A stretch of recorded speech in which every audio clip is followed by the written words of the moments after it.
Hello everybody and welcome to the penultimate round of the OGRL Coffee Cup here in Season 2. It's time for, or the final part of this season I should say.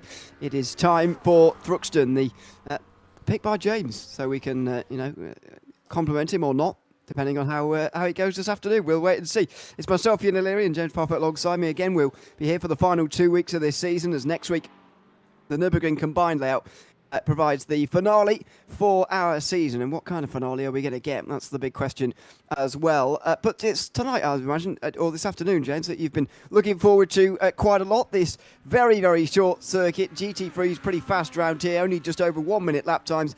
Going to be something that a lot of these drivers have never quite experienced before. Yes, but I would like to point something out, okay? Yes, I picked the racetrack, but I did not pick the time of day. Okay, I would not have had it pitch black. Okay, so that's on Mr. Lovins and whoever set the session up. That's got nothing to do with me. I like the racetrack. I think the racetrack's going to bring great action. The pit lane's going to be interesting because they've got to share pits. So good luck with that one. So they've got to basically share the same pit as somebody else. So if they do go in at the same time, they will could end up sharing a pit lane with somebody that could be there as well. So it's going to be very, very interesting. I do love Thruxton. If anybody's driven in Thruxton, it is absolutely amazing. If you've been there like I have, it's my local track. It is awesome as well. But as I said, I wasn't involved in the picking of the time of day, so I'm going to stay well out of that one. Preston Halfway says that it should be daytime come the race, so that's good news. Hopefully that's true, but at the moment it's about 7:15 in Sim, which only suggested to me that it was in the evening. That is, only suggested to me that that's only going to get later. But if Preston says it's going to get daytime again, then we're more than happy with that. Just over a minute and a half to go in practice, and what's going to be a very short qualifying session. I mean, the lap is very short round here. The lap times are even shorter, and so interested to see how these drivers play it this time round. Normally we get a nice split of the field in regards to everybody sort of staggering their 3 laps. Everybody gets 3 laps maximum, even though the time should allow for more than that. Do wonder how everyone's going to play it in that case. How are they going to set out their qualifying session? I'm expecting Alfie Nichols and Bradley Lovings will be our last drivers out there as normal. Yeah, we're going to jump on board with Michael Chaplin. It's not really easy to see at the moment in the dark, let's put it this way. But they are coming through the right hand out after the chicane up by Seagrave. They're going to be running through to the right. If you keep it on the curb on the right hand side, hit that little bit of blue, then park it on the apex, you can make this corner all in one. Slight little lift getting it round the long looping right hander of Goodwood Village and Church. Didn't lift enough, and we're going to see that quite a lot as well. They've got to lift a little bit more in the GT3s. Shooting round to the right, and then it's going to come down here, and then it will just go right again. You aim it at a tyre barrier. There is a tyre barrier there that you may be able to see in the sun in the daytime, and then you're coming up to the very difficult chicane, of course, the club chicane at the end. Yeah, off tracks are plenty being here. The last time I raced at Thruxton, I got an off track a slowdown every single lap, so just to be aware. It's very difficult. It's actually really important for nailing the lap round here, actually, having your final chicane in order. Otherwise, you're going to be a lot slower compared to someone who has. So it's really something to make sure you get right as the qualifying session does come to a close now. And we should be, the practice session, I should say. The qualifying session should be starting here in a few moments' time. And they've got plenty of time, though, to do their 3 laps, as we always get. And there you go, a little bit more daylight. Now, is this sunrise or sunset as we look? 10 to 7, it's sunrise the next morning. So that's good news.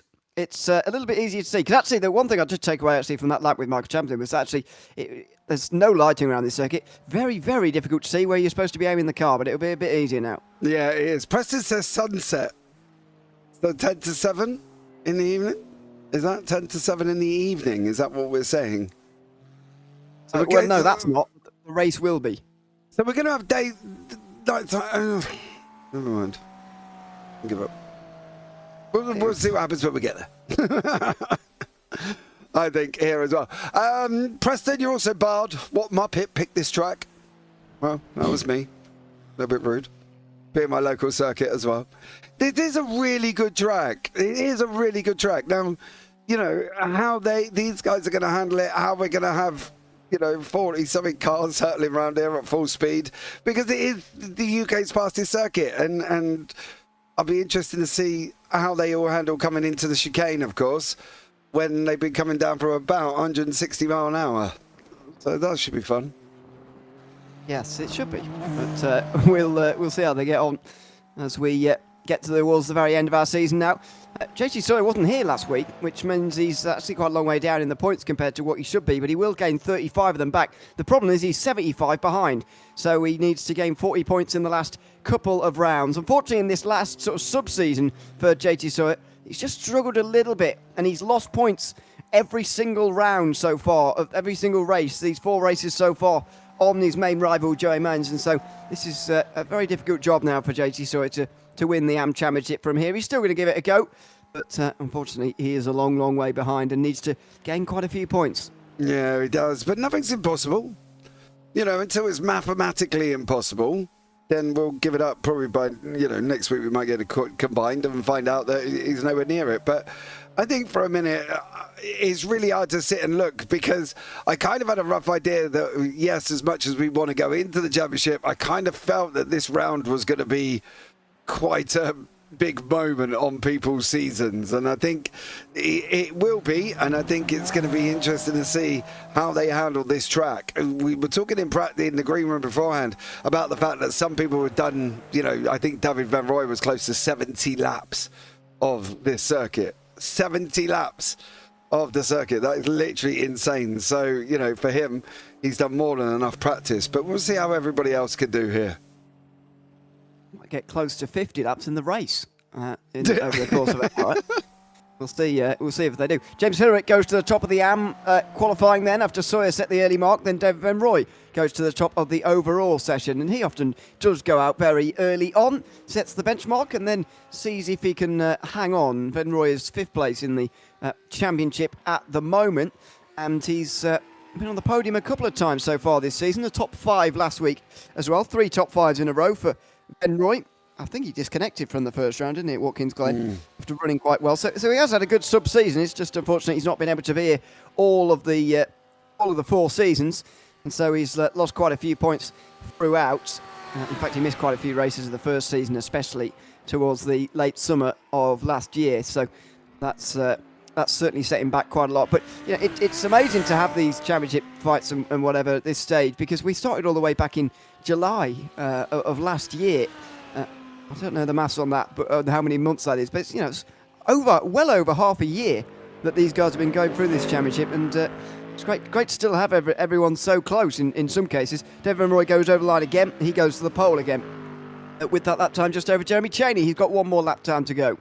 Yeah, Cheney been putting in a lot of practice as well. I kept an eye on him during practice. He did a lot of laps at the same time. So, yeah, Cheney and Van Rooij, I'm not surprised that that's going to be a slowdown there, so you're not going to be able to register that lap because you were too far over on the exit of the curb. So he's going to have to go again for Hayden Young. But that's one of the things they've got to be careful of, making sure that they can nail that chicane. Otherwise, it will be just off track, slow down, slow down, slow down. And Cheney goes top of the standings. There's another fastest lap time, 7.3. And David Van Rooij will look to try and respond. It looks like it's between those two initially, and Jeremy Cheney actually was one of the fastest in practice as well, so maybe it will be between these two at the very end as well. Up towards the final chicane now for David Van Rooij. What can he do as he breaks around the right-hander up onto the curb, then wants to that one on the middle and get the good exit. Never run too far out wide.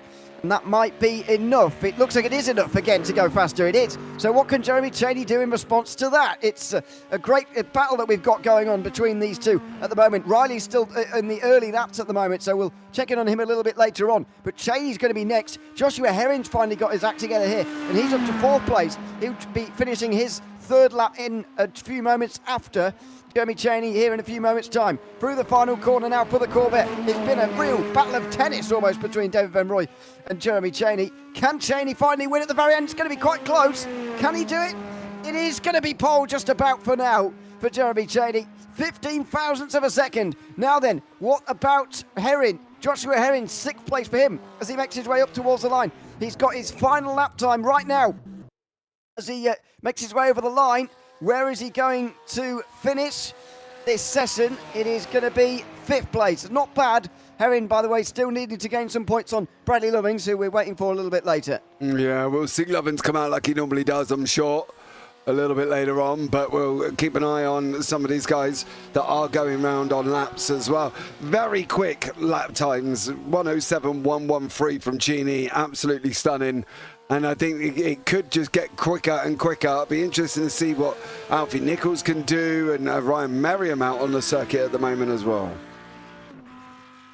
Sean Riley is the furthest up the field. He's got laps in hand at the moment in 3rd place. He didn't set a second lap there. Oh, well, he didn't improve position. He might have set a second lap.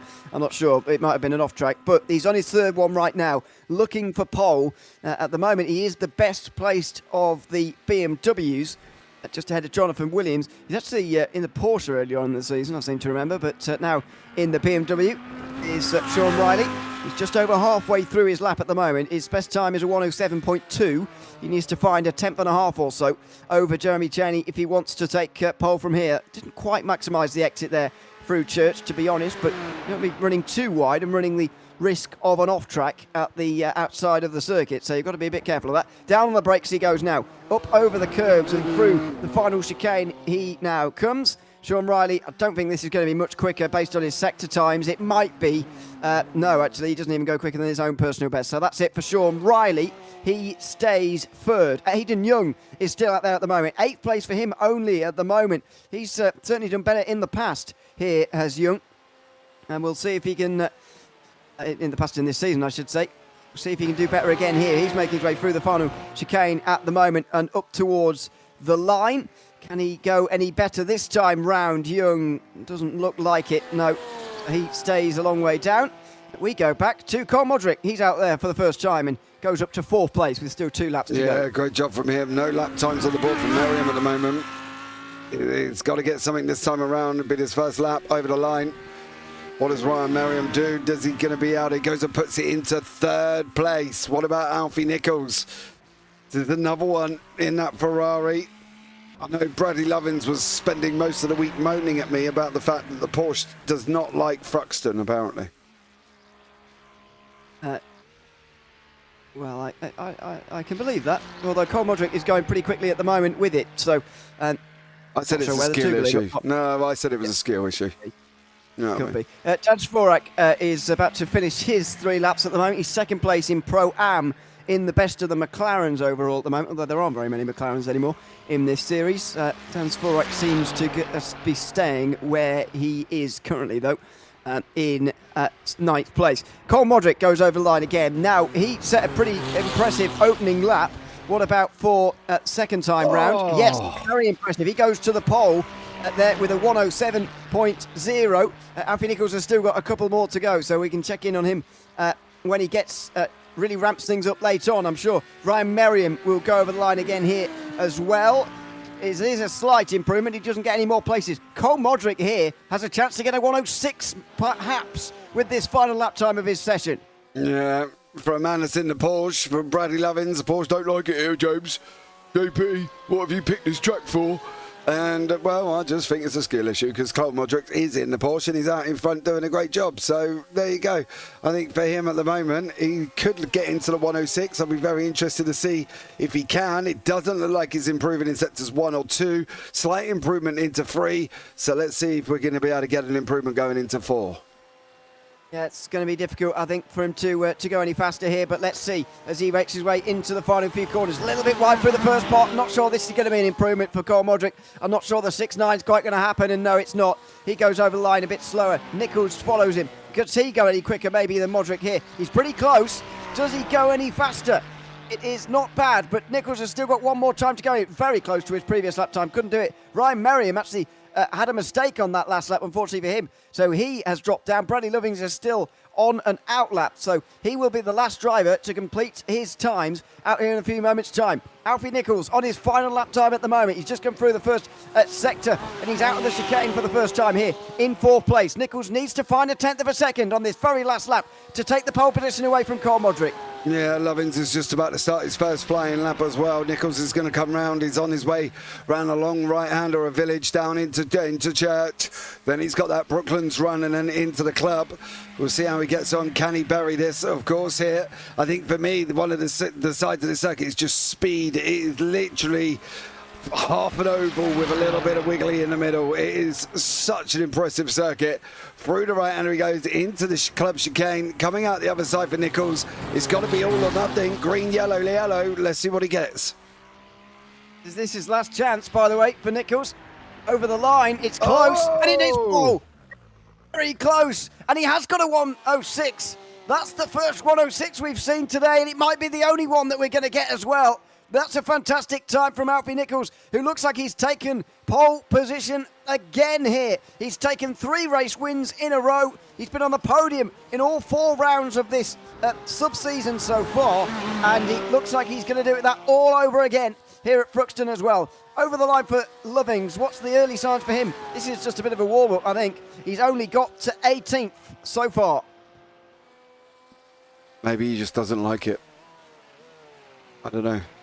I wasn't expecting Lovins to come in at 18th. I thought he'd be a little bit more quicker there, but he doesn't seem to like the last chicane. He's very slow through club for him.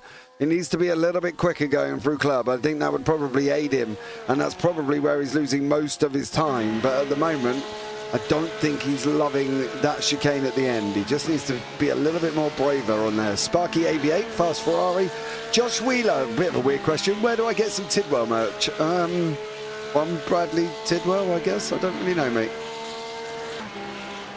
Just wants to show his support to the Pro-Am champion in waiting.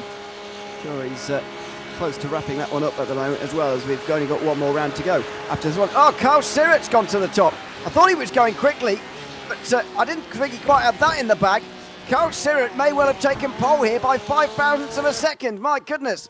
Alfie Nichols will be pretty shocked to see that. I'm not sure why it's Sirrett Kyle in our system. That's not his name. But anyway, he's taken pole, and there you go. 4 thousandths of a second, it says there. On my time, it's actually 5. But anyway, doesn't matter. It's a small margin, and it looks like he might well have pole here. Only Bradley Lovings will be able to take it away from him. Yeah, we'll see what Lovings going to do. I'm just going to have a look at that. I'm not quite sure why it says Sirrett Kyle, to be blatantly honest with you. But I'm just going to work on it now and see if we can... that'd be why. See if we can resolve it here as well. So give us 2 seconds. I will resolve Carl Sirrett's name. And he will take pole for this race by the looks of things, although I'd said that about Nichols not so long ago. And look at what's happened to him now. So there you go. Here comes Bradley Lovings here. He is second of the Porsches, to be fair. So and he's ahead of Joshua Herring, which is pretty important for the championship as well. Lovings, if you add in the drop week, is indeed still ahead of Joshua Herring. As Lovings now makes his way through the final chicane. Where's he going to get to here in the last lap? It's right around where he was before. He might get another place, and he does. 8th place there for Lovings. So 2 positions ahead of Herring. He is the championship leader if you add in the drop week, so he'll be pretty pleased, I think, with that effort. Yeah, I think it keeps him out on track, doesn't it? And keeps him inside the top 10. As you said, he is ahead of Herring. So that's all important, but I just don't think he's quite getting on here. No lap for Cody Bonte, Mark Ossier and Curtis Matthews. So, and then we're going to have, should have 39, but it'll be whether or not them 3 get onto the line as well. I want to give a shout out to Scott Carson at the moment. Scott is recovering from an operation. He is in hospital, watching from his hospital bed. The last time I DM'd him, he did say he was about to take pain meds, so not that he will remember much of this broadcast, but hey, he's there anyway. Get well soon, brother. Hope to see you back out and getting on track shortly. Absolutely. By the way, a couple of those drivers you were mentioning down at the bottom did actually try and set lap times, but didn't actually manage it. So I'm pretty confident we'll get at least 38. It's even brighter now, isn't it? Have a look at this on the circuit at the moment. You can see where they're going. Hopefully they'll be able to see where they're going a bit later. 10 to 6. That might be the start time for the race as well. Something around there, 6 o'clock maybe. Although, because we're not in October, I can't remember what time it gets dark. Oh, I don't know. I think it probably be getting dark during the race, to be honest with you, at that point. Let's have a look at this stage then at the championship points, as everybody gets used to having other people on the circuit with them again. And indeed, getting a few laps in under warm-up. In the pro standings, Joshua Herring's leading the championship by 5 points over Bradley Lovings, but he's going to lose 21 points when the drop weeks are applied. So, realistically, that gap is actually 16 points in favour of Bradley Lovings. Ryan Merriam is next, ahead of Jeremy Cheney, who should be able to finish there ahead of Dave Van Roy, Carl Modric, and Alan Purser, although they are very close together, those guys. Alfie Nichols will try and overtake some of them as long as they're not here, and he might be able to do that on Alan Purser in the final 2 weeks. Hayden Young is in ninth place ahead of Philip de la Cruz, who rounds out the top 10 in the pro standings. In Pro-Am, Bradley Tidwell is leading the way by 67 points over Richard Modric, who again lost a few points last time round, although he will gain 12 back again with a drop week. So realistically, he's 55 behind. That is still a very long way, and he needs to gain quite a few today if he wants to keep the championship alive. Quentin Price needs to try and hang on from Barry Acker. Only 6 points separate those guys at the moment, with Brian Dukowski very much on his own. Perno Hanno is next ahead of Jonathan Williams, Michael Champlin, Adam Hansen, and Dan Svorak.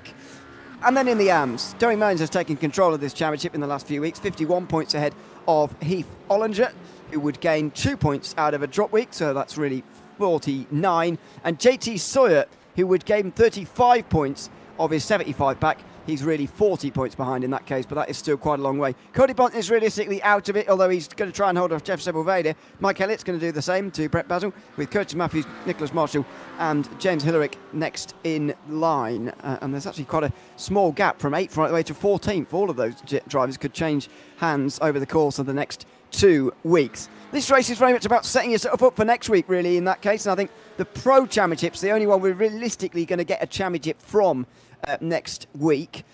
JT Sawyer needs to finish about 10 positions ahead of Main, something like that, to keep it realistically possible for him to win the title. But even then, he would be needing to win the race overall, which could be quite difficult. And it's much more achievable for Herring. 16 points behind coming into this if you want to split it over the 2 rounds, and effectively needs to finish 8 positions ahead. But because Bradley Lovings had such a bad round at Watkins Glen, finishing about 29th or something, 28th, it means the championship will be alive, I think, all the way to, in fact, it will definitely be, all the way to the Nürburgring at the very end of the season. So that's good news for us.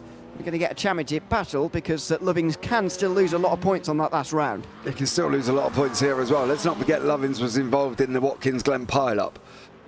So he was the first car there. It wasn't the first car to cause it. That was Michael Champlin, but he was involved, and unfortunately that's why he dropped all the way down the order. And then, of course, it's Nürburgring combined, so literally anything can happen there. So it's still game on. I think we've got a couple of tough circuits for these guys to be fighting with going into these last 2 rounds. And I think overall it's going to make it very, very interesting indeed. You know, they've got 174 corners plus Nords to survive next week. It'll be interesting to see what happens in this one. I'm looking forward to 39 cars pitting into 13 stalls. Absolutely. It should be fun. 13?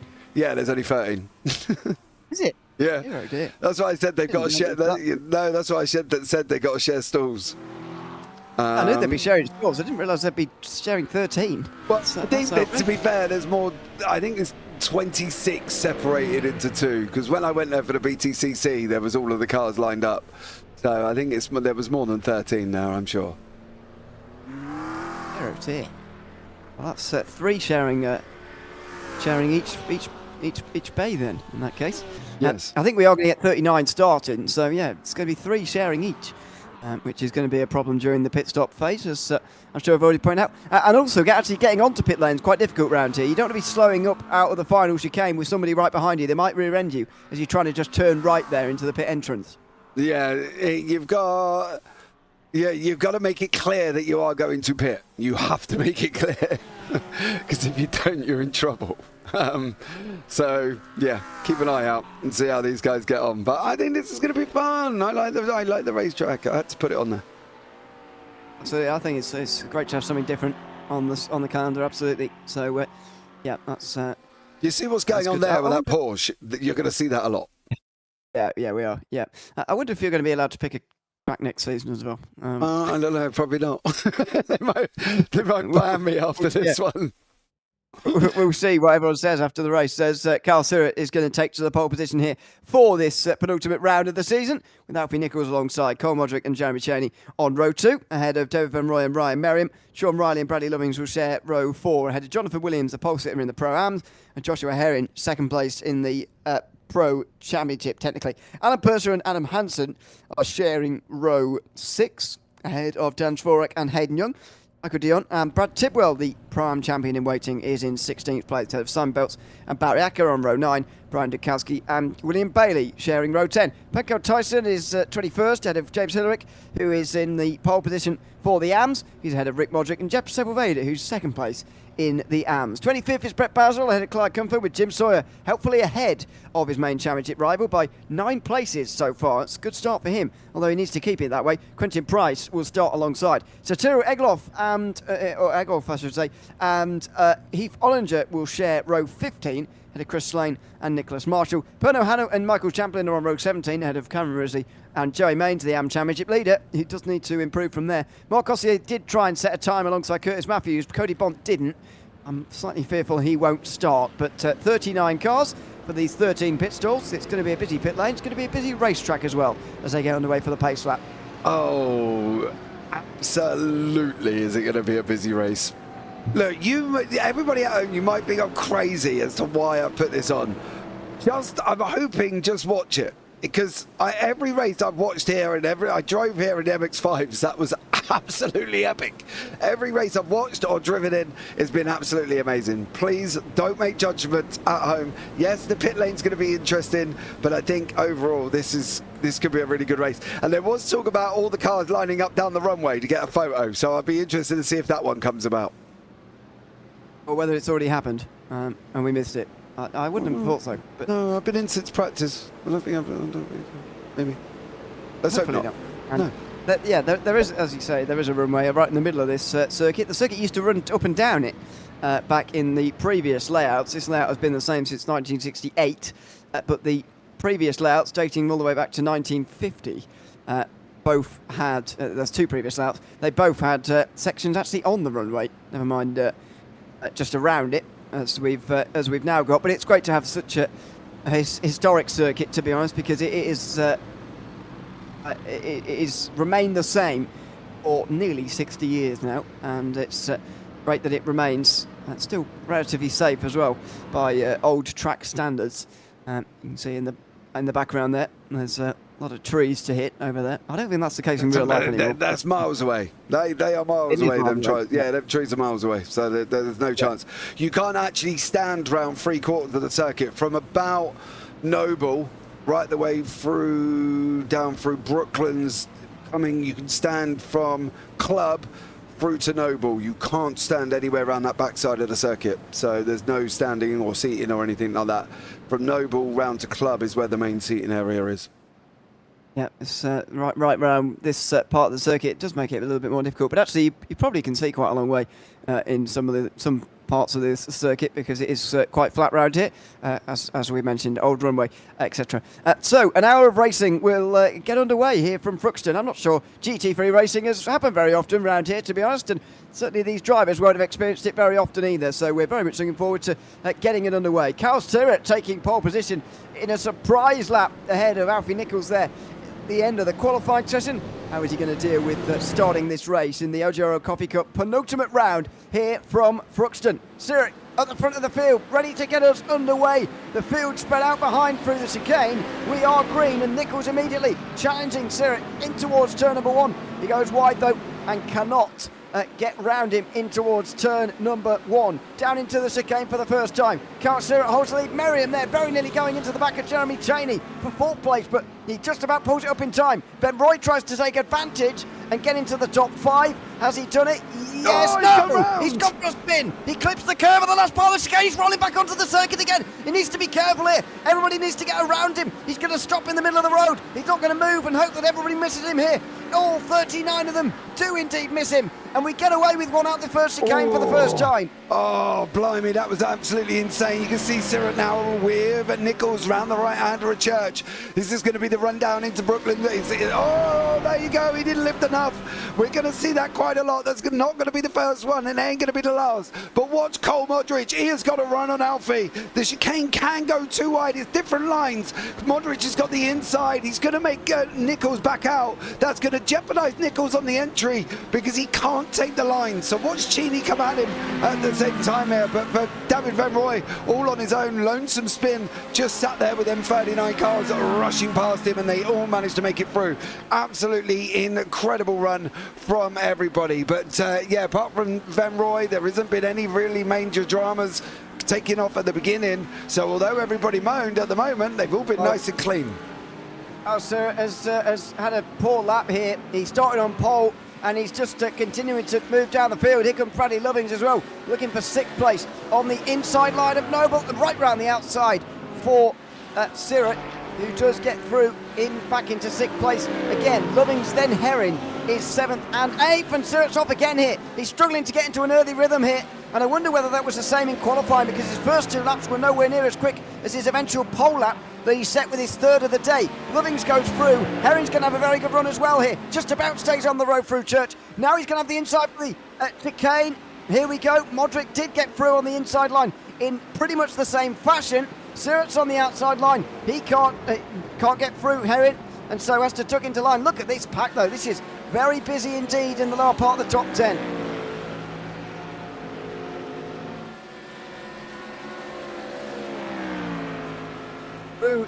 Through turn two, they go in towards the chicane. Sirrett back onto the rear end of Lovings, then Merriam just up in front, by the way, who's had an issue on this lap, and on the last lap, I should say. It's allowed Riley through, and Michael Dion has gone off the road, down from the just outside of the top 10. See what happened to him here. It's a big stack up. Everybody concertinaing together up over the curbs. And he is on the inside of, yeah, well, he actually did that on his own, up on the curb through the second part of the chicane, and goes around for a spin, so he drops well down the field. But very lively start to this race, and Cole Modric still leads. It's the mid-pack where there's lots of battling. Jonathan Williams this time dropping backwards. Yeah, Tidwell's in there at the same time in that Lamborghini. Williams in the BM, Barry Acker, William Bailey all fighting out. It's really difficult because there are two lines going into this chicane. You've got the tight inner line and you've got the wider outside line that we saw with Modric and Nichols early on. They've got to try and make sure that whatever they're going to do, they do it, and be aware that the person can see them on the inside. It's almost like Kota at turn one. You either take the inside line and tighten it up, or you take the outer line. But if you take the outer line, somebody's going to dive on the inside of you. So they've got to be really careful with Club. But you are right, there are battles all the way down. Dudkowski with Pankow Tyson, they're having a good old scrap further down as well in 20th and 21st. But it's even down with Curtin Matthews, Mark Ossier, Nick Marshall, Penel Hanley, Michael Chaplin. They're all fighting it out as well all the way through. So battles all the way through this racetrack at this moment in time to keep an eye on. There's a lot going on at the moment. Unfortunately, Satoru Egov didn't get to the start, so 38 starters for this one. Means one pit box is going to have the luxury of sharing a bit less. But anyway, we'll get to that a little bit later. Side by side here between Hansen and Herring. Joshua Herring's losing places. He's losing points here compared to Bradley Lovings as well. If it continues like this, he's going to need Lovings to go off the road in a big way in the final round at the Nürburgring. That is not impossible, of course, but I think Herring would like it to be more in his own hands, and at the moment it looks like it's going to be. Yeah, you've got Kyle Sirrett climbing over Bradley Lovings. Is going to take the inside. Lovings didn't really fight that one. He kind of let him have it. We're going to go through the left-hander of Cobb, then out through Seagrave. And at the moment, Lovings is tucked in there. I think Sirrett's going to have the pace in that Mustang. This track kind of does suit the Mustang at the moment, so I look forward to seeing how they get on. Here we go into the car for the circuit where you can't watch from. This is Goodwood here, this right-hander, in towards Village and Church. It's the actual corner itself is Church. Village is not really a corner. Then through Brooklands as well, not really a corner, as it just moves to the left here. You can see in the distance there, by the way. The sun going down. It looks like it is going to be dark before the end of the race, as we suspected. A sunset race. It's Hayden Young, meanwhile, on the back of Herrin. The leader, by the way, in the Pro-Ams is Dan Svorak. He's a few seconds ahead of Bradley Tidwell at the moment, but it's a big battle down there as well as we go on board with Hayden Young. So much to watch around the circuit. We're not quite at the stage yet where lap traffic is a constant, but I think it will be at some stage because the circuit is so short. Oh, yes. And this is not good for JT. He shopped all the way down the order. Was there contact or was it on his own coming into the chicane? Oh, he was on his own. Now he's going to get a slowdown as well for missing the chicane. And he drops all the way down to 5th in class for JT. David Van Roy again. Looks like he's had another moment in that Mustang. All of them practices have kind of unravelled for Van Roy. And unfortunately, he's dropped down the order again. So, yeah, David Van Roy not having a good race after doing 70-odd laps in practice, plus 3 in qualifying. Oh, wow, it was a big spin in front of him that he had to slow down for here. And he got clipped by a couple of the Acuras. That might have been damage as well that he's gotten out of that. He did, because he came into pit lane very early indeed, so it'll be a 2-stop for him. Young, meanwhile's got a bit wrong there. Purser will go through, and so will Dan Svorak by the looks of things in the battle for 8th place. Herrin will enjoy that because that will just alleviate some of the pressure on him, but again, the final chicane is where all the action is at the moment, certainly for the last couple of moments. Yeah, there's loads going on at the moment all the way through. We've still got Comfort having a battle with Ollinger down in the AMS. There's, as you say, James Hillerick leading the AM fight at the moment. He's got Barry Acker in behind him and Dan Svorak in behind that. You are right. I do think back markers are going to play a part at some point, probably within the next sort of 10-15 laps, because we are starting to see them catching up with him. You see Alfie Nichols in the bottom half of the track map.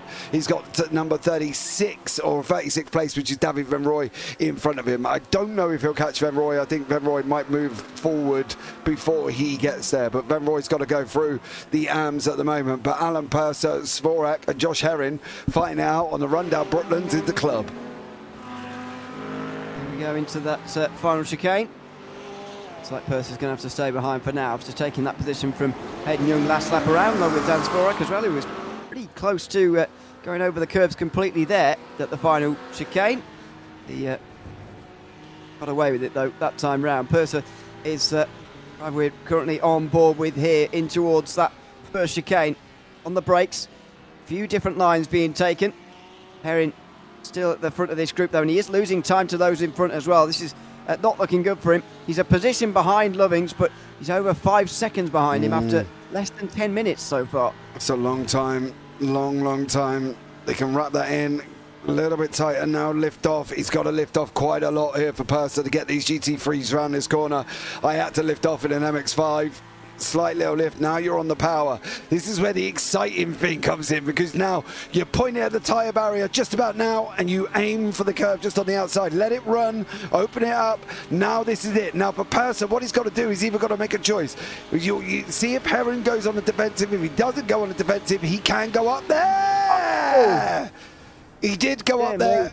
Tighten it up, go left, go right, run the curb, open it up a little bit to run out to the outside curb, and away you go. But boy, oh boy, did Alan Purser give Josh Herrin something to think about. And not only did he lose that place, but he lost a place to Dan Svorak as well. So, yeah, Purser definitely scared him a little bit. Well, or there was contact, I don't know. But it was certainly close in towards that chicane, and Herrin is struggling anyway, but that wouldn't have helped. He went wide and lost quite a few places. Now Hayden Young will try and do the same. Let's see, was there contact here or not? It looked very close from the onboard. It looked like Purser sort of backed out of it, but then was forced to go through. Yeah, there was contact. I'm pretty sure of it. And Herrin went slightly off the road. He had to cut across the chicane as well. He gets away with it because he stays ahead of Hayden Young, but that was ever so slight bit of contact. It's only delayed Hayden Young going through. And there's the pass for 10th place. Yeah, the fact that they're going to watch you on the right-hand side, they're going to top north of sort of 160-ish, and then you're coming down for a hard chicane. Now, the chicane is really, really deceiving. Now, I was there watching the BTCC last season, and you can see them hurtling through this chicane like an absolute banshee, but you can see the GT3's a little bit more tiptoey, not quite being able to do it, but you can lose tenths at that chicane. If you don't carry the speed and if you don't get it right, you can lose absolute loads of time. So that's where a lot of people's times and races have been lost and won at that chicane. It's the key point on this circuit, although there are quite a few of them around this place, that's for sure. So we go on board with Ryan Merriam. He lost positions earlier on, but he's got himself back together again now, and he's on the back of Sean Riley, who's got Jeremy Cheney just up ahead, and Cole Modric as well, who's been distanced by Alfie Nichols. There goes Cheney off the road, and fair play to Riley for not following him there. It's very easy. Excuse me, very easy when someone goes off in front of you. Very easy to just follow him, and he managed to stay off the road, stay on the road, although Ryan Merriam went off as well. Yeah, he did. And there's that run out on the front as well. You can see that now. Cole Modric. I think there's actually a back marker already. Oh, they're going to play a part if I've ever going to see one here, I think, for these back markers. Be interested as to know who that is. I think that's Cameron Risley. Riley. Yeah, in behind. Riley's got through. Lots going on here. Lots going on.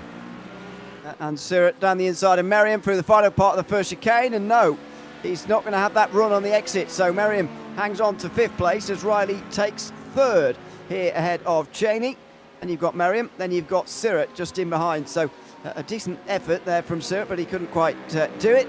And they continue on. And that's a bit wide, very wide there from Surratt. He's going to lose a lot of that time he just gained. Spending a lot of time catching up to these guys. That's all got away, and he's over a second behind again now. Yeah. But as I said, you will see that continually. I can guarantee the fact that we can't see everybody, I can guarantee everybody at some point has done that. Curtis Matthews has got himself into a little bit of drama. So has Joey Means. Joey's now behind JT again. So we'll see how these guys done that. Curtis Matthews, gets it wrong. That's going in through Campbell and Cobb. And then Joey, final chicane. I must admit, I never saw Sawyer ahead of Mains, but there you go. This is how it all ended. Comes in the middle of the track, Joey! Well, they couldn't have done too much about it, to be honest with you. He was in the middle of a crash. No, Joey was ahead of JT when JT went off the first time. And then JT's come back. I thought JT stayed ahead, to be honest, but anyway. Oh, never mind. Well, either way, he's ahead now. So that's all that matters. He's certainly ahead now, and Brian Dukowski goes through indeed on him, as I think he must have had a slowdown there off the chicane. So that's all been resolved as the first 15 minutes flies by here in this race. Just over 40 minutes still to go. The sky looks very nice in the distance, I've got to say, as Heat 500 drops back to 32nd. It's in the eyes on the way towards that final chicane. I wonder whether that is affecting at all, as here's Alfie Nichols on the back of Joey Mains. Yeah, first lap traffic. Nichols go through. We'll stay on board with him because you will see that sun come down straight in front of you. Now, obviously, it's not like you're in a real life car. You can't go and put the sun visors down, right? Let's be real. You're in a virtual simulator, sat at home in your bedroom, or maybe in your mum's basement. I don't know, wherever you've got it. But if you have a look, I think it might have just come down enough just to go behind the trees on the left-hand side. But there will be an occasion, or there was definitely earlier on, where we went on board and it was literally straight in your face. So we'll see if it's still playing a part as you're going to go through. Point at it, open it up, let it run. There you go. And away you go. But I think he's just in behind the trees at the moment. It has just dipped low. I noticed when we were on board earlier, it was a bit of an annoyance in the eyes, but it seems to have gone away now. Well, the sun hasn't gone away. It's just dipped below the horizon. We'd be in bigger trouble then. Meanwhile, in towards the final chicane. And I'm trying to work out who that was, by the way. Stopped on the inside of the chicane. It's that McLaren in the background. It was just come to a complete stop for the last lap for whatever reason. It was Chris Slane, in the 045 for some reason. I'm not sure if he was just getting out of people's way or what he was doing. No, he was recovering from a spin And he just kissed the wall slightly and then needed to find a bit of free track space, which there isn't very much of anymore. No, everything's more spread out. Basil's had a little bit of an off track. I can guarantee he's out on the left-hand grass. He's just going to not lift enough. There you go. And the problem is when you get out there, you just keep going. You know, if you can imagine that without the new depth model that they put in of the grass, you can imagine where you would end up before, where it was just pure ice, right? You would end up right out here and just keep going around. But since they've made it a little bit deeper, that you can actually get the car stopped, which is always good. But yeah, loving this at the moment. Towards the final chicane for Carl Sirrett, again closes back into Merriam after making that mistake. It's a better line on the way in here for Sirrett. Is he going to get the exit though? Needed to be a bit straighter through that second and third bit there to get a better exit, and Merriam pulls away. Riley straight onto the back of Colin Roderick as well, by the way, just further up front as Joey Mains gets out of the way of these guys in the Porsche. He's down outside the top 30 for the moment, and they'll all slip through, but Riley now trying to do the same to another one of the Porsches. Colin Roderick was fast early on, not so much anymore, unfortunately, and he's really under pressure from a queue of 4 now behind him. Yeah, they're all lining up, aren't they, currently at the moment? Sirrett's closed back up. Just hope Sirrett doesn't make the same mistake again and run wide. It's here that there's got to be thought about, like really got to lift it off to make sure you don't end up out there. No, he doesn't end up out there, which is always good.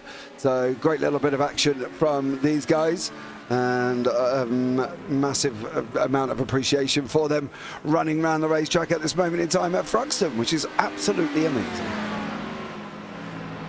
It's the penultimate round of the OGRL Coffee Cup this season, round 23 overall, and we've still, would you believe it, got championship battles very much alive. 4 points being gained by Bradley Lovings at the moment. That would give him a 20-point advantage going into the final round, and so a top 20 would be a fine for him to win the title, but it is at the Nürburgring combined layout, and so you just never know what might happen next week as these guys again work their way into the chicane. And now we might be settling in a little bit here after 20 minutes.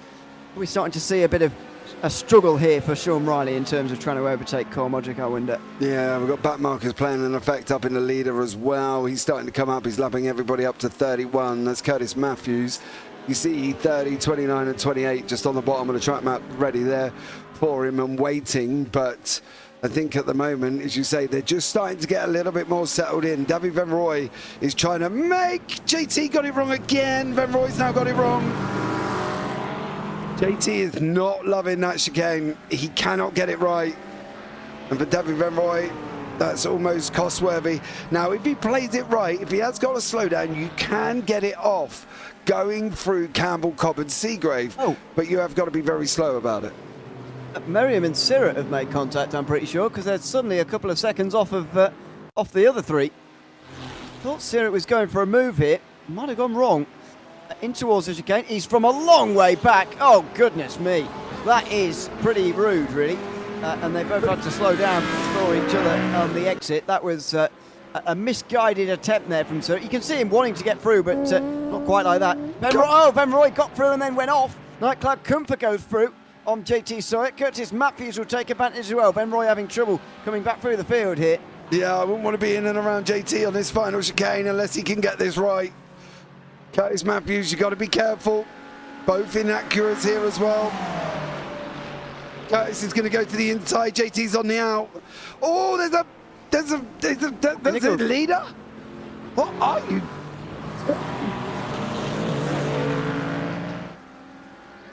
Trying to get through. Yeah, but that could have been horrendous for Alfie Nichols. Trying to wiggle his way round through there.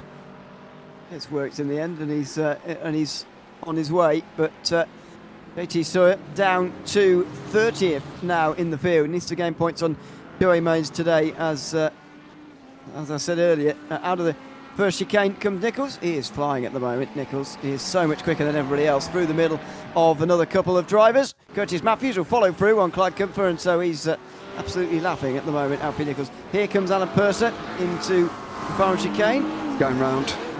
He's gone for a spin on the exit in the BMW, and he's hit the wall quite hard. Yeah, and he can't make pit lane now either, unless he drives up the wrong way of the circuit. Dudkowski's also at a moment. Oh, control your back end. Control it, control it, control it. You ain't controlling it. And that started at the beginning of that corner. He'd already got loose there. So, you know, for James Hillerick, though, however, sitting in 15th, leading the AMs at the moment. But Cole Modric has got Sean Riley tucked in right behind him here, Ewan as well. So lots of action still to come. There certainly is. Over the curves they go, and onto the front straight again. Cole Modric doing a good job of defending at the moment, and has done for the last 20 minutes or so, ever since the race win really came out of the question, to be honest, as the Alfie Nichols car ran away from the rest. Is he on his way to take another race win this season? What a season he's having at the moment. Through the first chicane they come. Going to be Cheney just in behind them as well, by the way. As they look up ahead and see quite a lot more traffic all over again.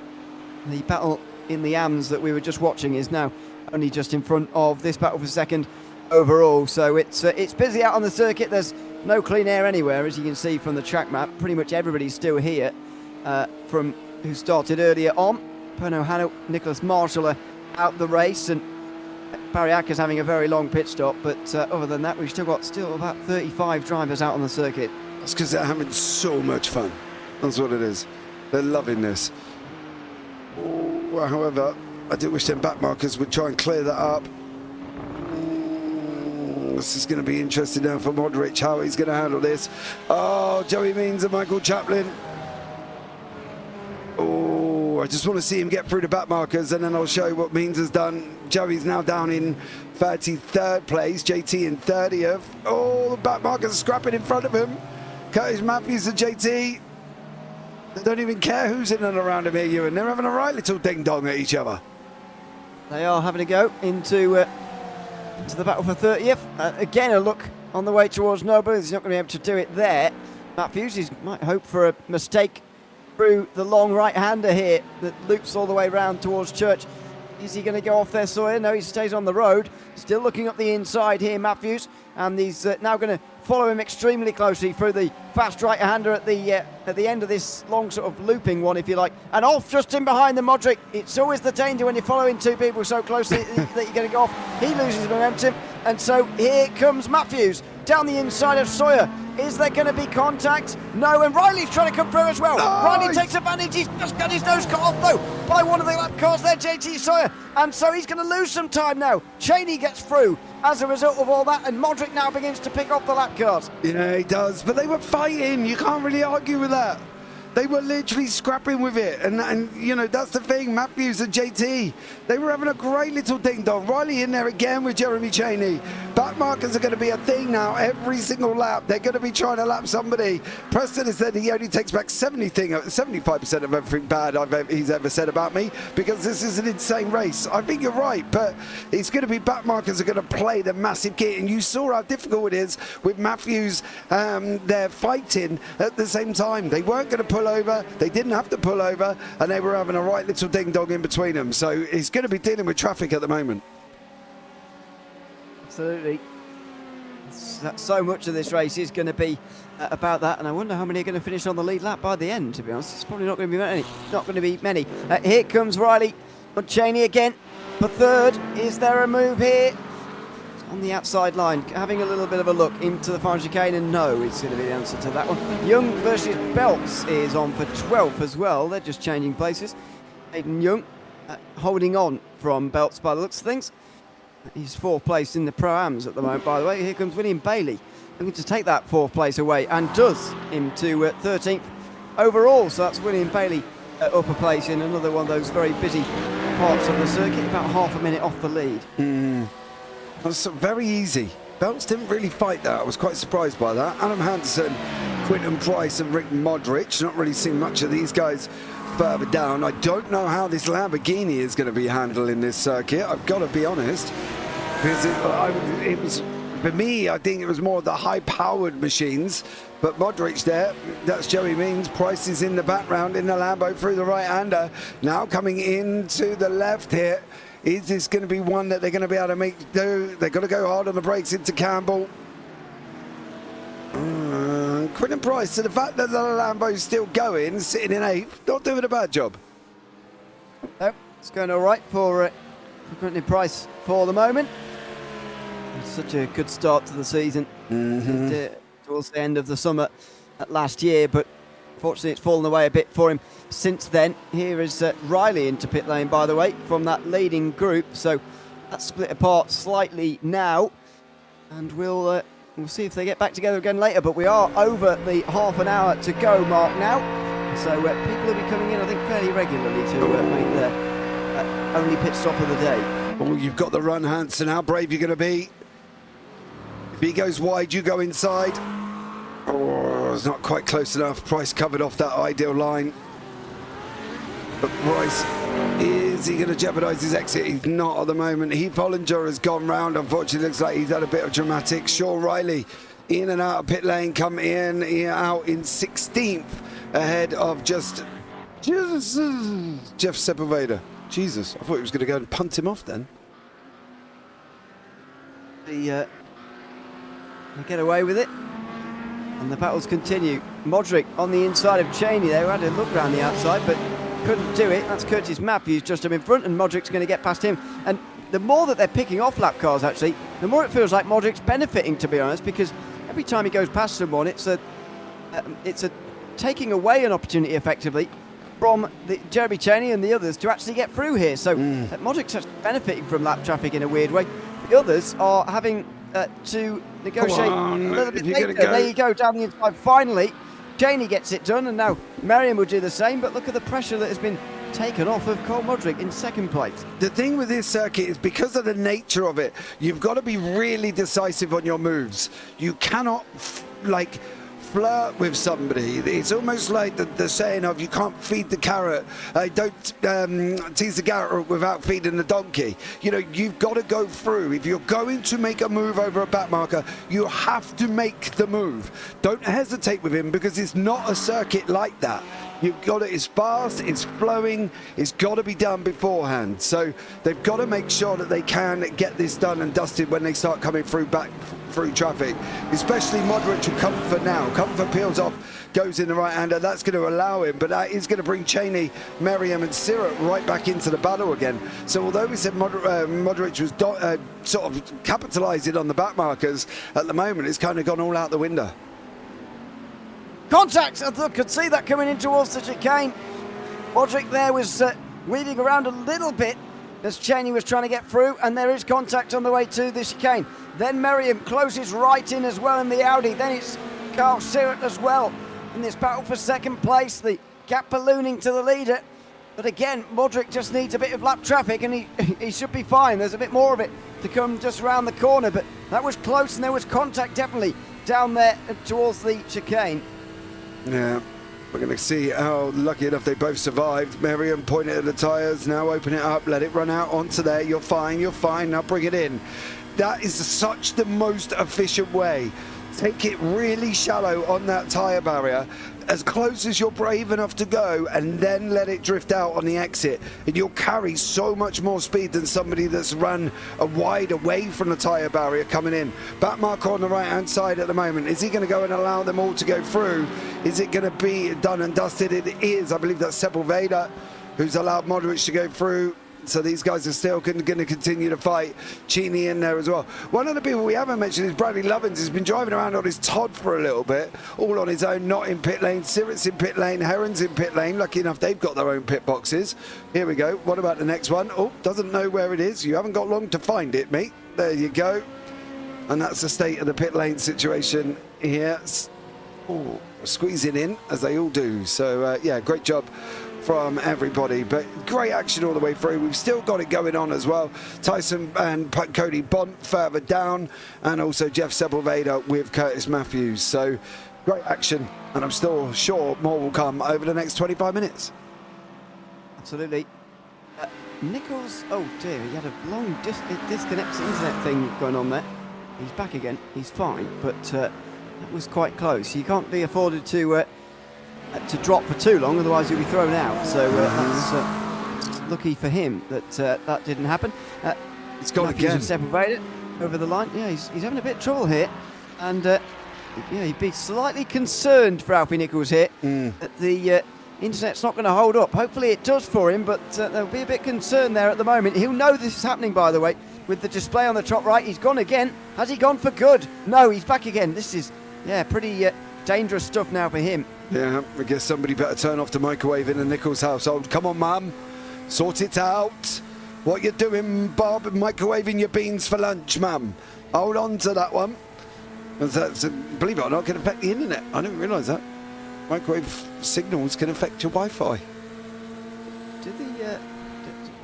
Do microwaves affect the internet? Apparently so.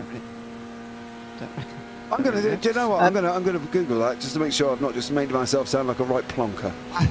Meanwhile, here comes Cheney on the way towards the final chicane, and no, Modric on the inside line holds on ahead of Cheney, and then Merriam is just in behind in that third of the group. 24 minutes still to go, and Bradley Lovings comes in behind, by the way, so that's fifth place driver into the pit lane. Carl Sirrett's now 11th, by the way. Sean Riley is 10th. They've both made their pit stops, 21 seconds each, and looks like they're benefiting actually from running in a bit of clean air compared to being stuck behind Modric like these two. Right, okay, so can confirm it's the air fryer apparently in the Nichols household.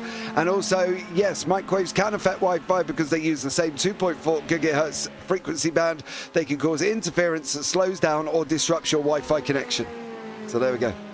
Nichols is gone again. Mum, sort it out.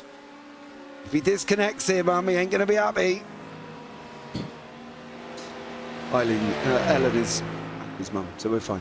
It's okay, she likes me. It's all good.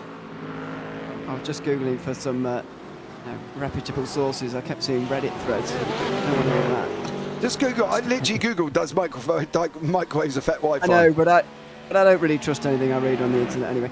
Into the pit lane for... it's just not a good idea. 28 laps done, and into the pit lane for everybody, including Alfie Nichols, who's still having a couple of problems. Oh dear, he's having real problems, isn't he? 22nd in the box, that's fine for him. And he's back out again. Modric, Cheney and Merriam in together. I get the feeling we're sort of at a bit of a limit here of fuel, but Hayden Young's been able to carry on for one more, so we're not at the limit just yet. I'd expect Riley to be ahead of all these guys as they all come out together. Merriam, then Cheney, then Modric. So Modric's been jumped by them all, but there goes Sean Riley past absolutely everybody. So Sean Riley is up ahead of them all. Where is Sirrett? Is he going to be ahead of them all? Yes! Oh my word! And look at some others as well here.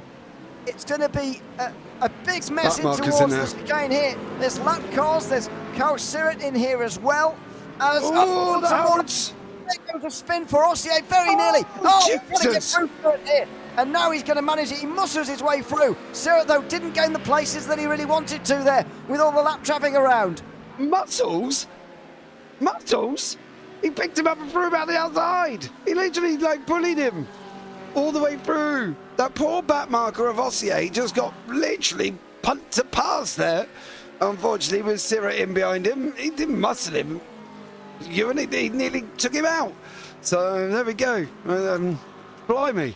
That's a way of doing it, isn't it? Oh, Joey Means. Oh dear. Championship leader in the AM class. I feel like this is out the pit lane as well for a few more.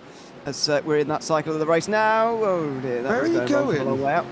Yeah. A bit wide, and he just wanted to get out of everybody's way. Does not want to crash here today. He just wants to stay on the road at least, even though he's losing 6 points to Jim Sawyer at the moment. That is absolutely fine. He would still be leading the championship by a decently comfortable margin. Here's Cheney versus Modric, a fourth place in the field, and this is now at a higher speed taking place than what it was earlier. Modric, now that he's got someone ahead of him, seems to be going a bit quicker. He does, but it's that follow syndrome, isn't it? If Nichols ain't careful, he's going to be disconnecting very, very shortly. He's dropped again and again. And again. It could be the final frontier. Jonathan Williams and Dan Svorak battling it out in the Pro-Am Championship, of course. There you go. Sorry, I haven't really showed you much of the Am and Pro-Am situation, but that is it at the moment. And Williams and Svorak fighting it out at the front. Then we've got Sepulveda and Bonti in behind that one. So lots of action still taking place. Sirrett DQ. Oh. You could be right. I do wonder whether or not that cost him. Because let's be real, we didn't exactly take him cleanly, did he? You know what I mean? He has just disappeared out of the middle of the circuit. Yeah, he has gone. Gone. Now, yeah, that could be internet as well, to be honest, as Cheney hangs on from Modric again there. Could be internet again there, because the same thing has happened on my timing screen than what happens when you do disconnect. You know, that's still a possibility as well, but it could be a disqualification. We'll find out as Modric here gets very close to Cheney and even has a little look up the inside at the start of this long looping right-hander. Can't quite do it. These two battling for fourth place very much on their own and not part of the big group that they were in earlier on. Yeah, it's not over though. Williams is down there. Tyson's Pankow just gone into pit lane. Again, Modric's got a good run. Can he get Cheney going down into club? He's got to make sure he can at the moment. Is he going to be able to? He's going to try and go around the high wide. Handsome move. Nope. What he's better off doing is burying this chicane and trying to get the exit out. He has got a better exit. This is where he's going to be. It's going to be his run now. He's either going to make that commitment around the outside. You've got to slow down, Jeremy. And that is why you have just lost that position. Too much of the chicane on the inside. And unfortunately for Jeremy Cheney, it is a slowdown. As I say, if you play it right, you can get it off without losing massive amounts of times. But yeah, don't do it me and get it disqualified like I did, because I didn't get the slowdown off quick enough. You've got plenty of time to serve it. You shouldn't be getting disqualified. I wasn't really looking. I was driving MX-5s going full bore. What do you expect? Wasn't really looking. Oh, Joey made it off again down at the final, the first chicane. Just trying to get out of the way, everybody. He is so nervous about having a crash and losing loads of points, isn't he? That he's almost finishing in the same position as what he would if he did have a crash. So anyway, he's just looking to hold on at the moment. Sawyer is still ahead of him, but at the moment only by 5 points, which is absolutely fine again for Joey Men's Championship. Meanwhile, Dan Sforak versus Jonathan Williams. This is for the Pro-Am win, by the way, with just less than 18 minutes to go. Yeah, these guys are going to continue fighting out. Williams there, in behind Sforak, BMW. Another Lexus livery-esque BMW, isn't it? Seems to be a theme. Really OGRL. Yeah, there is an OGM. Yeah. Only, but it seems to be a... Oh, it is a Lexus livery. Look, it says Lexus across the blinking windscreen. Yeah, well, yeah. And just the nose makes it look like a Lexus anyway, doesn't it? The way it sort of goes in and out again. A bit like a sort of egg timer thing at the front of the field. At front of the car. Indeed, yeah, there it is. So... They're looking forward to the Lexus. I wonder whether they're going to get it at this new iRacing update in a few weeks, whether they'll get their Lexus. We'll see. As Williams has a look, but not quite the line through the chicane. What about on the exit here, as Noble is coming up next? Sforak stays in front, and he holds on at the moment to 9th place. Oh, yeah, that's going to jeopardise Williams. He needed to be a little bit wider. Bump the curb. He's really got to back off now to try and get that rotated. Through the right-hander, here comes the tyre barriers. You start turning now, start pointing it at the tyres. You will miss it. Open it up. There you go. Now let it run. And a good job from Jonathan Williams through that section. But yeah, he got Noble a little bit too tight, and that unfortunately lost him a little bit of time on the exit that he probably could have had over Sforak. Not quite the line through the final chicane needed there either. And so... loses just that little bit of time. Neither of these guys are involved in the Prime Championship, by the way. Bradley Tidwell's looks like he's on his way to winning that, even though he's only 15th here so far today. Dev Van Rooij, meanwhile, is into pit lane. He had to make an early stop after 5 laps, don't forget, because of some damage. And so he was running up inside the top 10 briefly there, but he'll go back to being a lap down, I think, again, now after this stop. Yeah, I think it will. Depends on how long he's in there for at the moment for David Van Rooij. He is out.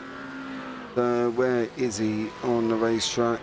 Is he going to be ahead of Quinton Bryce? He is 18th place at the moment, and Alan Purser.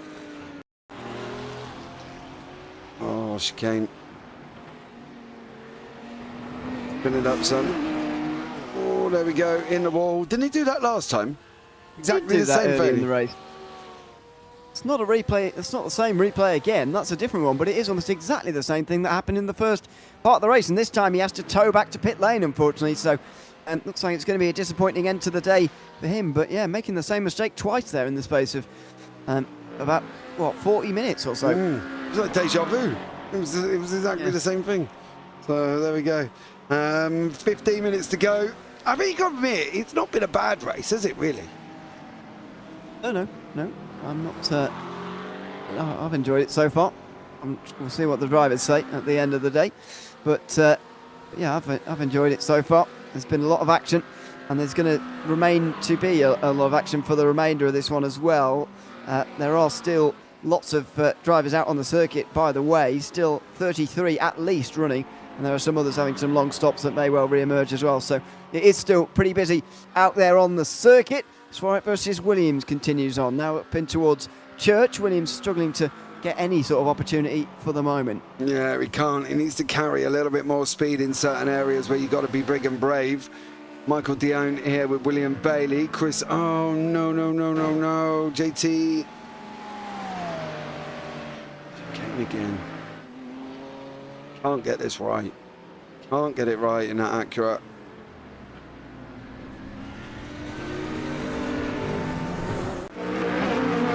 Just slowly get back onto the circuit again through the grass, and still running 26th. He's still gaining a few points, 4 points on Joey Mays as things stand. Herring is losing a point at the moment, by the way, to Bradley Lovings in the championship. That would get the gap to 17 before the final race of the season, but Hayden Young looking to take one more position away from Herring before the end. Yeah, through the left-hander they go. They're going to do that long looping right-hand run now through Goodwood. Lift, you didn't lift enough. There they go. Oh, yeah. At the tyres. You can hear the whistle out of that Porsche. It drives me crazy, that sixth gear. I don't know how these guys listen to it in that car. It's like really high-pitched tinnitus in your ear rolls. I think it's quite a nice noise, to be honest with you. But the Really? engine makes, but anyway. Yeah, I still think it's all right. Well, I can think of worse. Through the final chicane, and nothing to choose between them this time round as they go over the line. Well, there you go. Thousandths of a second between them and the last lap as well, which is basically nothing between the two. It's going to have to be traffic again, just up in front. I think it might be Marc Ossier again, who is in the McLaren, just up in front of them for the moment. Yep, so Young needed an exit there. He hasn't really got one. And so Herring's going to hang on this time round. 12.5 minutes for him to keep this place. Yeah, he's still there, still on the nose. You've got to lift it more. You've got to get it rotated. Now accelerate it. That's better. You watch. This will now equate. If he can get this gain all the way down, he will literally start closing in now. Here we go. And see that setup there, the two corners before, sets him up nicely for this one. Now, it's going to be decision time. You're going to go, you're going to not. Oh, no. I think he lost out there. He got the run as well. Yeah.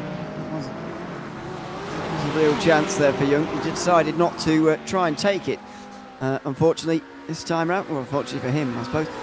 Through goes Herring, through goes Young on Ossier, who just sticks to the outside line.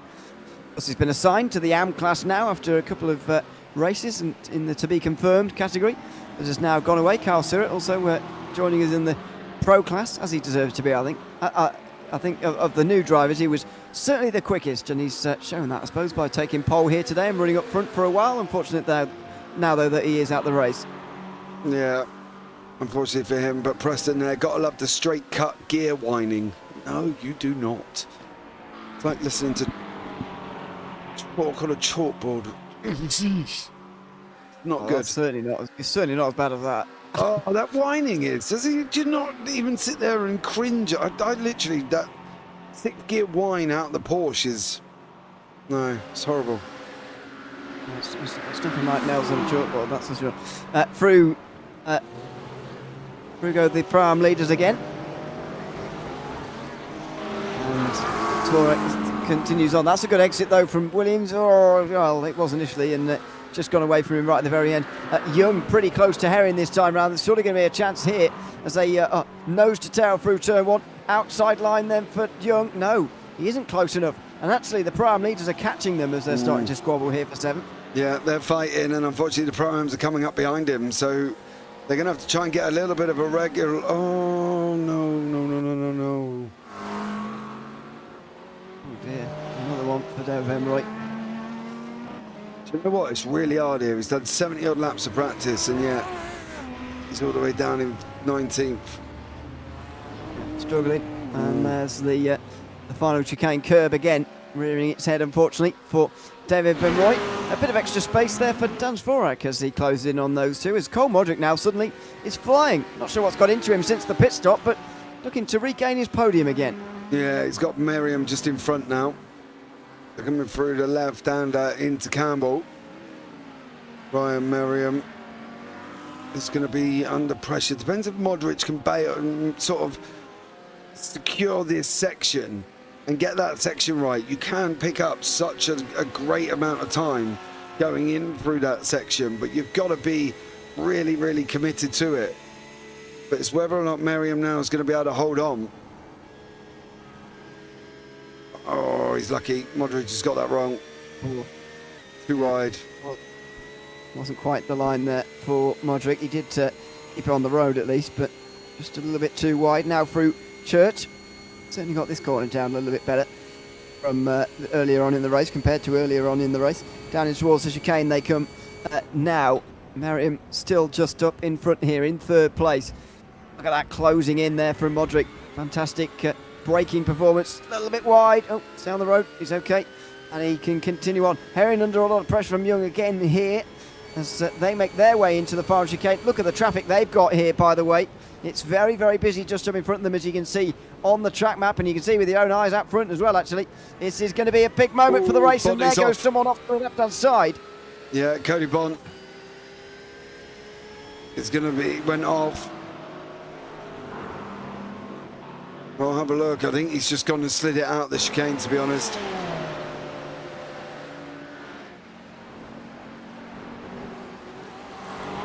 Watch the exit. Inside curve first. Yeah. Oh no.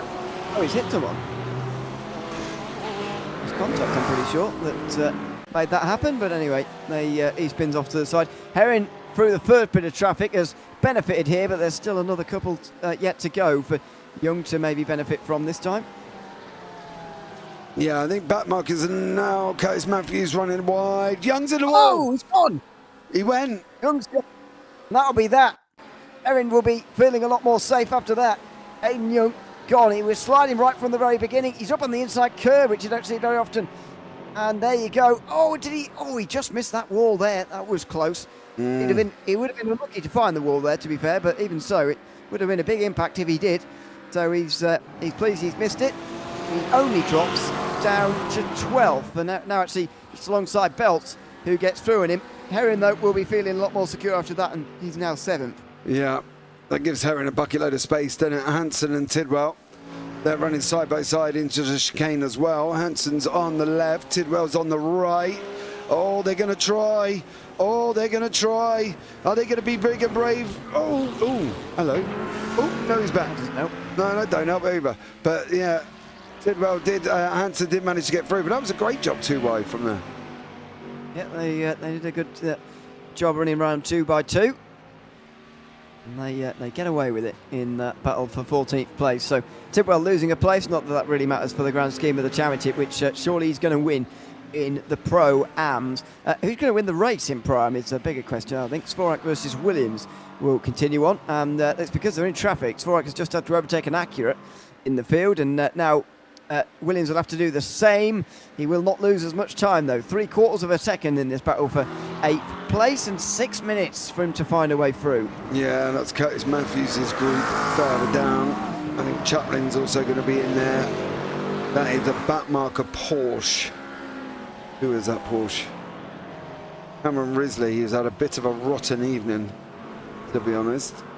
He's a few laps down for Cameron Risley. But he's lost a little bit of time. We've still got quite a few in pit lane, but we've got even more out on the racetrack. Hansen and Tidwell. Kind of probably the closest battle we've got on the circuit at the moment. Probably. I'm not sure it's going to really bark into anything, unfortunately. I'm not sure Tidwell's going to try too hard to actually try and get through here. I mean, we'll see. But I'm not sure that he is going to try too hard at the moment. As, yeah, well, there you go. Just makes a bit of an error through the chicane there, and Hansen will scamper even further away there. And so goes on into the distance. Just 5 minutes to go then, and Alfie Nichols is just making his way around Goodwood, I think, at the moment, based on that track map. Yep, there we go. And so, at the line, I think there may only be 4 laps to go, maybe 5. We'll see how quick he is, but at the moment he's in the 1:08. I think, yes, indeed, it will be just 4 laps to go for Nichols, and Modric has got past Merriam, who's made a mistake. Yeah. Merriam, oh, he made a big mistake, actually. Oh, he went, oh, hold on. Must be the curb here. Oh, no. No, it's just run wide. That's on the outside instead. And hit the he goes curb. for a spin to the inside. So Merriam loses his podium place and loses his top 5 as well. Bradley Lovins gets past. Joshua Herring doesn't. So that's another gain in the championship there for Bradley Lovins, who would be 18 points ahead going into the final race if it stays as it is now. Yeah, I think Lovins going into the final will be the one who will be the main sort of man who could win it. I think that's the thing. And I think for Lovins, he's just got to be able to keep it on track for him going in for next week. And that's not really easy. And Tidwell has done something here. Oh, you've hit a curb. That's going to unsettle you. And around goes Bradley Tidwell. That puts him down into 7th place at the moment. 3 goes gaining, whack 'em. That's what he says. What that means, really. I don't know. I don't know. I sometimes just smile and wave, as the Penguins say. Penguins? You haven't watched Madagascar either, have you? Oh, God. Anyway, battle for 7th place continues That's a on. no. Don't you duck out of that one, Mr. O'Leary. Don't you run away. Oh. That's another no, isn't it? Another film you haven't seen. There's no need to answer, to be honest. So I didn't bother. Svorak gets close to Herring. That's a better line through Goodwood that time. In towards Church. He's going to have to try and stay close if possible, but it is quite difficult through this fast right-hander. Got a nice run. He's going to go off, though, is it? No, he's kept it on quite nicely. There might be a half chance here.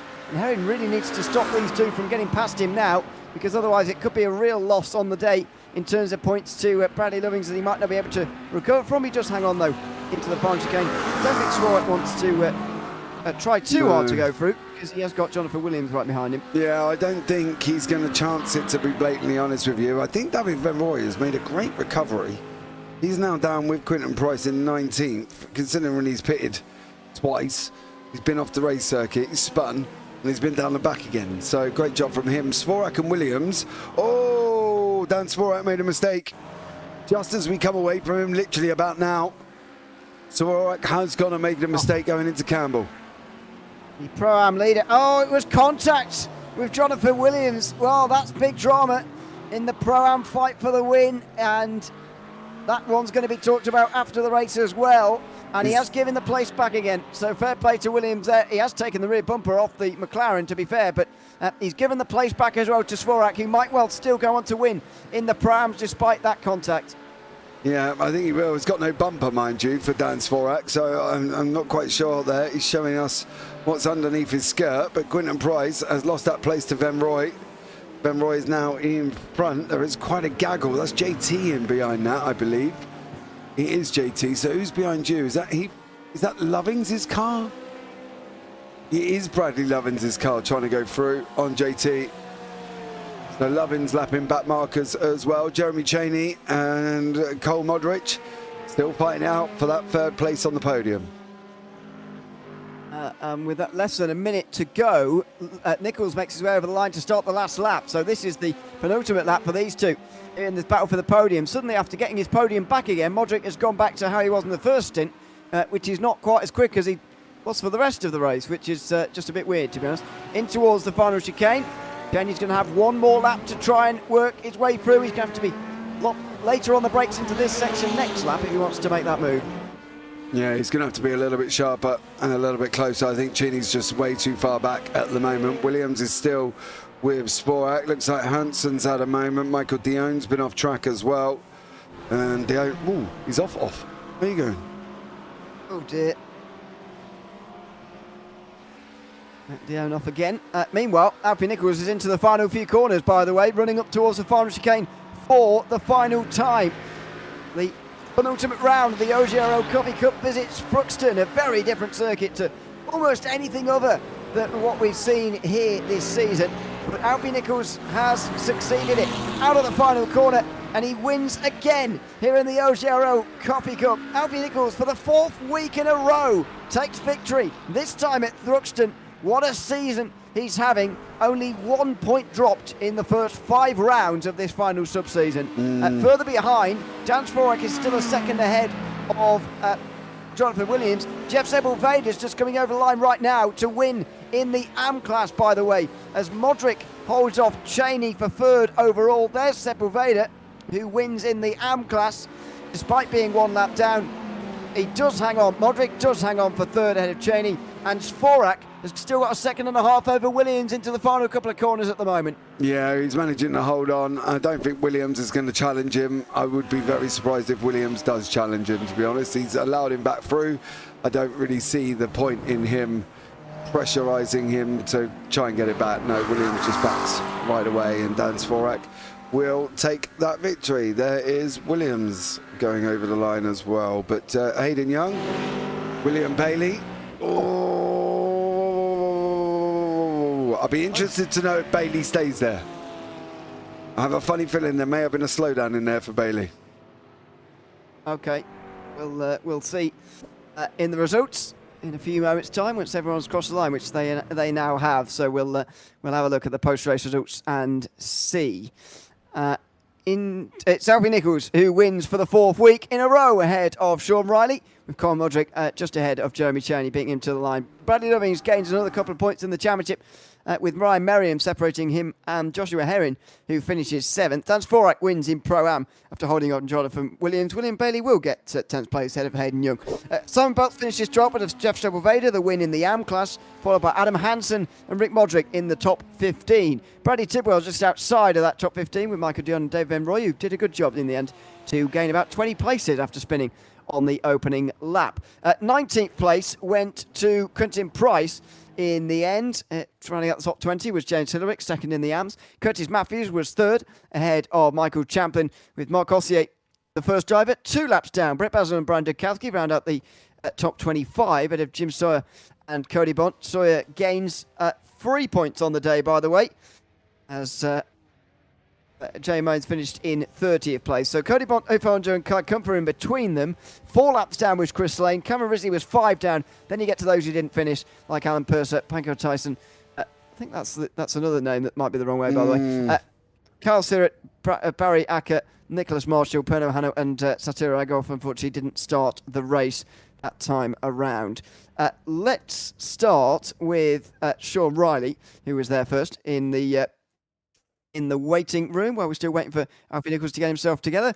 Welcome in, Sean. Congratulations on 2nd place here tonight at Thruxton. How did you find the race overall, and what was your thinking through the pit stop strategy or pit stop cycle, I should say, that eventually got you into 2nd place? Yeah, well, I think I finished higher than I would have otherwise. There must have been some other nonsense happening around the track, and I'll have to go back and watch the replay.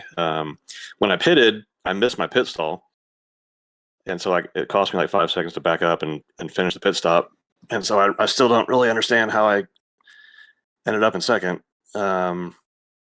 But I knew I was going to take 2 tires, and so I just tried to split the race in half. And I also knew that because the pit lane is so crowded at this track, if I waited till the end of a load of fuel, that I'd be in a 13 garage pit stall with 20 cars. And so really it was more of a what I thought was a safe choice rather than to my advantage to pit that early, but it worked out.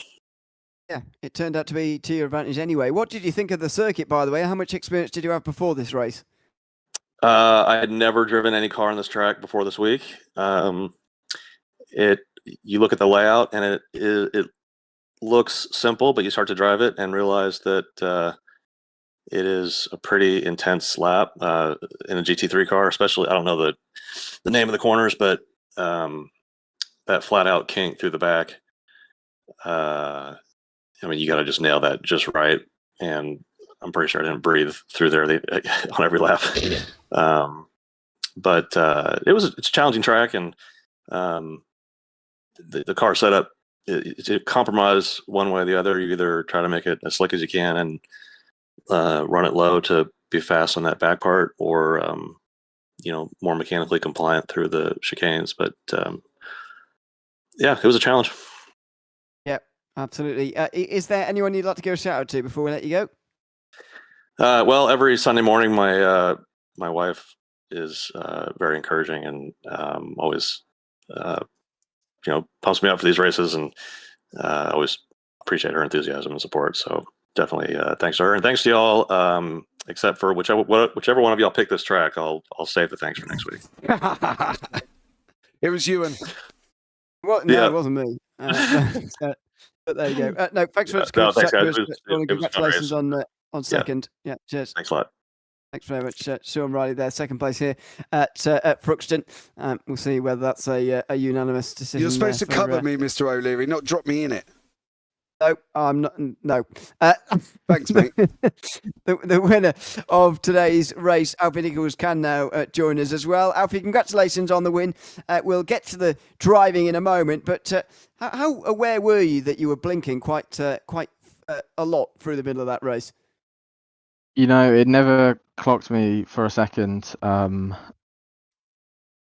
know this has been an issue, though. I know it was at the last couple of races.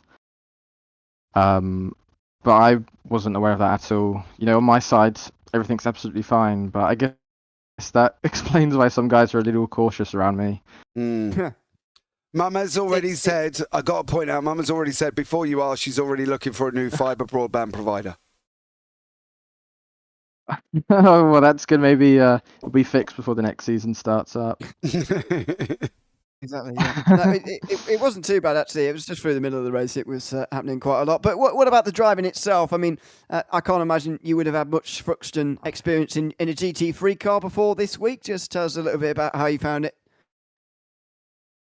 I mean, it's such a fun track. It's so fast, and I was worried about the racing. I thought, from a viewer, it would be really fun to watch just because of a lot of people making mistakes and having big crashes, but it was actually not too bad, and it's a really fun track. Absolutely, yeah, it was fun to watch as well. Is there anyone you'd like to give a shout out to before I let you go? Yeah, absolutely. Every week to my mum downstairs watching. Gonna pray for new internet, hopefully for the next season, if not sooner. And and it's been an absolute joy racing this. Well, congratulations on your fourth race win in a row in 4 weeks, and we'll see you for the final round next week. Yeah, I'll see you guys. Thanks very much.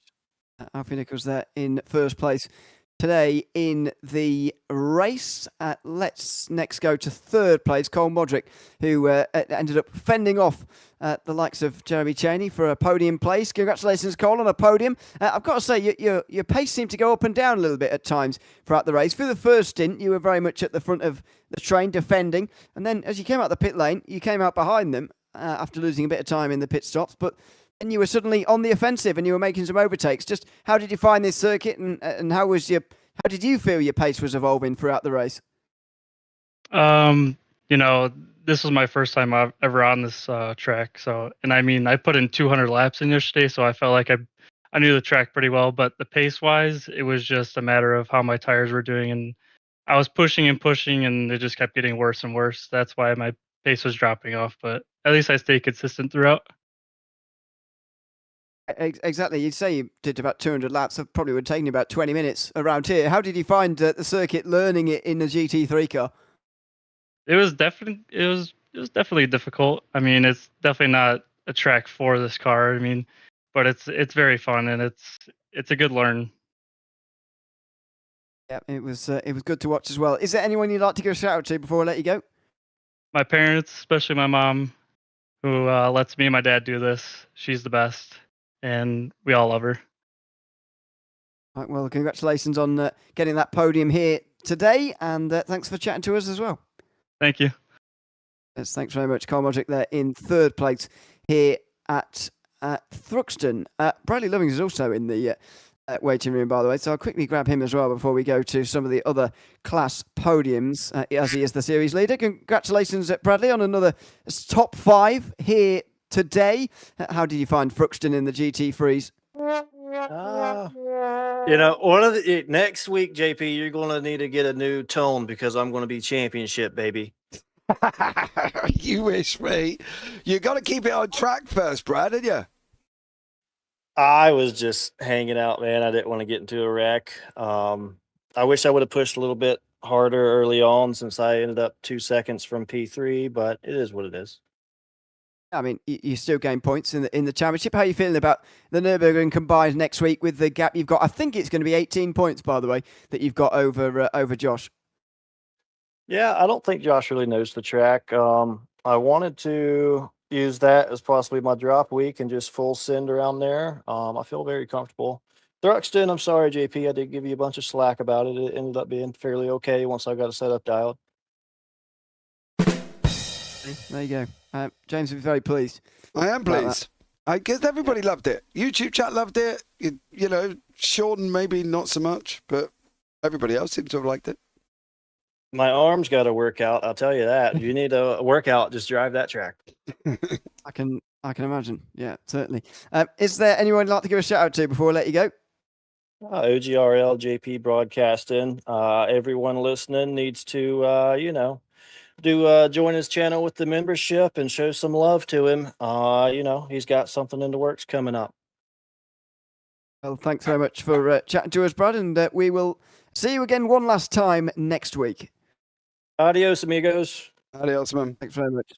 Bradley Lovings there in 5th place today at Thruxton. Let's go to Pro-Am now, where Dan Sporak has hung on for the win in 8th place overall, but more importantly, the Pro-Am winner here today. Dan, congratulations on a Pro-Am win. Just tell us about that battle there you were having with Jonathan Williams right towards the end of that race. And that was tough.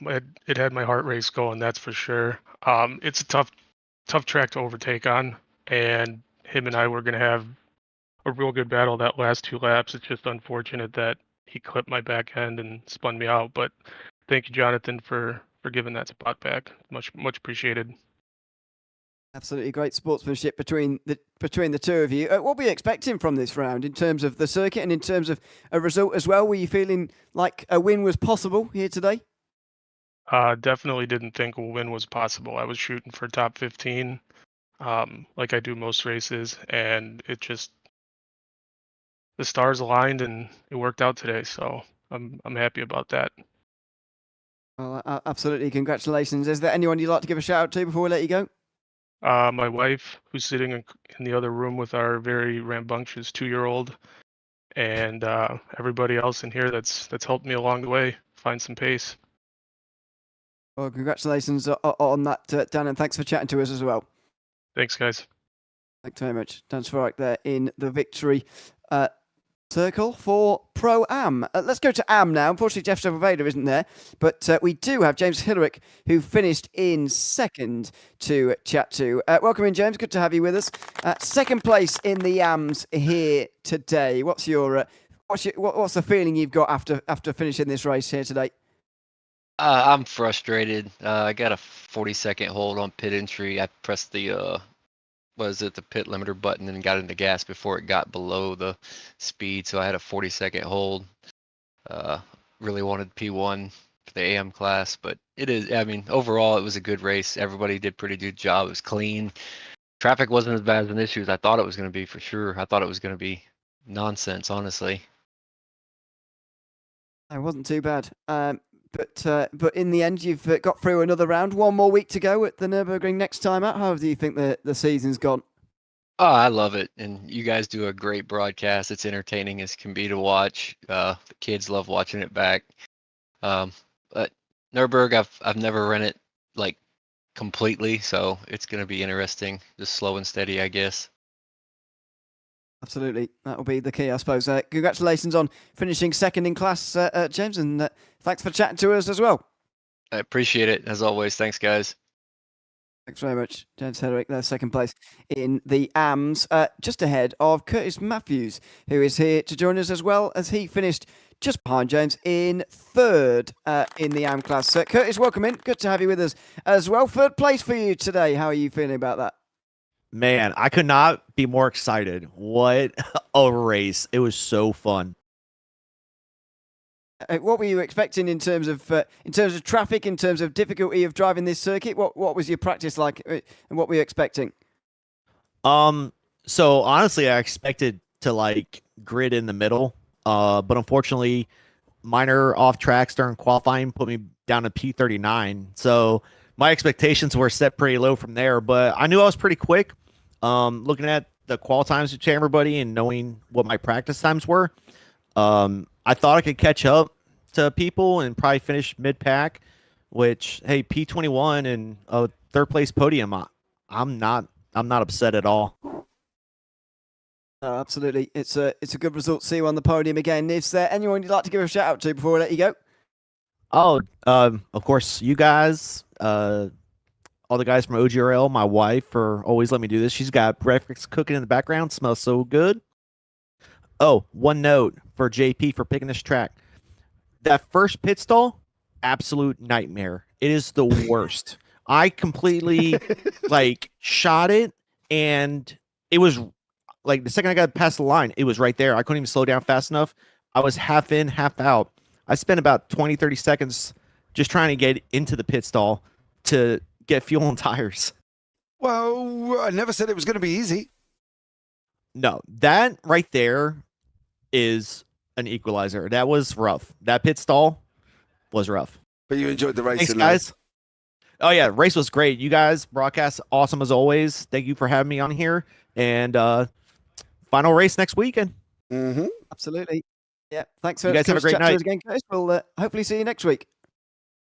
See you guys. Take care, man. Thanks very much. Curtis Murphy's there in third place in the AMs at the end. Well, I think you've just about brought everybody round to Thruxton, to be honest, by the end of the day. It's fair to say that actually the general feeling was people weren't particularly looking forward to the round, but I think having experienced it for themselves, they've generally come round to the idea, and it was a good round to watch. But I think even the drivers have come around to the idea as well.